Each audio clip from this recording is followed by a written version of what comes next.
സ്വാതന്ത്ര്യദിനത്തോടനുബന്ധിച്ച് രാഷ്ട്രീയ സ്വയംസേവക സംഘം ശതാബ്ദി ആഘോഷങ്ങളുടെ ഭാഗമായി ആലുവ സംഘജില്ലയുടെ യുവസംഗമം ആലുവ ടൗൺ ഹാളിൽ ആരംഭിച്ചു. അന്തർദേശീയ പഞ്ചഗുസ്തി ചാമ്പ്യൻ ജോബി മാത്യു വിശിഷ്ടാതിഥിയായി പങ്കെടുക്കുകയാണ്. തത്സമയം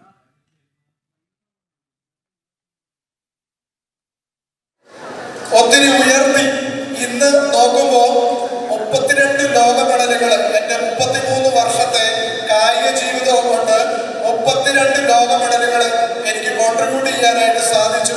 ഞാൻ ആത്മാഭിമാനമുള്ള ഒരു ഇന്ത്യൻ പൗരനാണ്, ഭാരതത്തിന്റെ പുത്രനാണ്.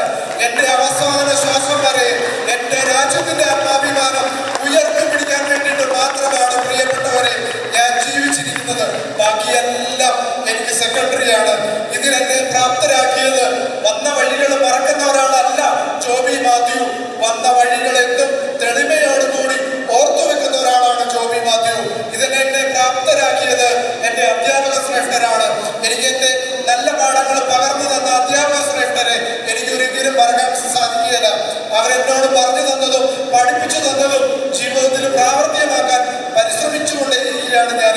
അവരെന്നെ പഠിപ്പിച്ചത് ഇതാണ്: മാതൃദേവോ ഭവ, പിതൃദേവോ ഭവ, അതിഥി ദേവോ ഭവ, ആചാര്യ ദേവോ ഭവ. മാതാവിനെയും പിതാവിനെയും അതിഥിയും ആചാര്യനെയും ദൈവതുല്യരായിട്ട് കണ്ട് ആചരിച്ച് റെസ്പെക്ട് ചെയ്തു പോരുന്ന ഒരു മഹത്തായ പാരമ്പര്യമുള്ള ഒരു രാജ്യത്തിന്റെ സന്തതിയാണ് ഞാനും. നമ്മൾ ഇവിടെ പിറന്നു വീഴുന്ന ഓരോരുത്തരും ആ പാരമ്പര്യം കാത്തു സൂക്ഷിക്കേണ്ടത്, പ്രൊട്ടക്ട് ചെയ്യേണ്ടത്, എൻഹാൻസ് ചെയ്യേണ്ടത് നമ്മുടെ ഉത്തരവാദിത്തമാണ്. ആ ഉത്തരവാദിത്തത്തിൽ നിന്ന് ആരും ഓടി ഒളിക്കരുത്. ഞാൻ ഓടി ഒളിക്കുകയല്ല, എൻ്റെ അവസാന ശ്വാസം വരെ അത് ചെയ്യാൻ ഞാൻ ആഗ്രഹിക്കുന്നു പ്രിയപ്പെട്ടവരെ. അത് തന്നെയാണ് വളരെ ചുരുക്കി പറഞ്ഞു കഴിഞ്ഞാൽ എൻ്റെ ജീവിതത്തിൽ സംഭവിച്ചുകൊണ്ടിരിക്കുന്നത്. Thank you. ഇത് ഉറപ്പാണ്, എല്ലാവർക്കും രോമാഞ്ചം വന്നിരിക്കും എന്നുള്ളത് ഉറപ്പാണ്, അല്ലേ?